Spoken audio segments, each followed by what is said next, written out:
Kütkenler bulsun tüzümlü, kütkenler bulsun sabır. Benimki, sen beni canışım. Әлфия Абзалованың кызлары әниләре кабер янына иртәдән килә. Бергәләшеп якты хатирәләре белән уртаклаша, җырларын җырлыйлар. Әнинең бар васиятендә үтәдек диләр. Кабер ташында Әлфия Абзалова кушканча эшләтәләр. Ул әйтәйди, минме?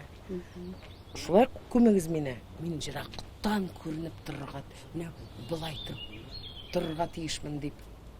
Әлфия Абзалованың бакый дөньяга күчкәненә дә инде 3 ел вакыт узган. Аны безнең арабызда юк дип әйтү дөрес тә булмас. Чөнки Әлфия апа җырларында һәм халык күңелендә яши. Бүген аны искә алырга якыннары җыелды, сагыналар. Мин инде Әлфия апаның күп юбилейларын алып баручы буларак, сценарий авторы буларак та мин аның шул кадәр менә җиңел куллы дип әйтәләр бит, аның гөрләп үтә торганы, бер нинди авырлык юк.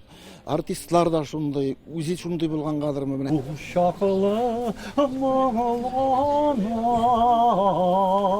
Аның җырларын һәркем яттан белә. Бүген дә яңгыраттылар. Бу кеше, бу феномен. Моны өйрәнергә тиешләр. Бу киләчәктә аның язмалары гына түгел, ничек ул феноменаль җырчы була алган, монда фәнни эшләр булырга тиеш. Искә алу көненә килүчеләр мәшһүр җырчы белән бүген күзгә күз карашып аралашкандай булдык диләр. Һәркем үз хатирәләрен яңартты.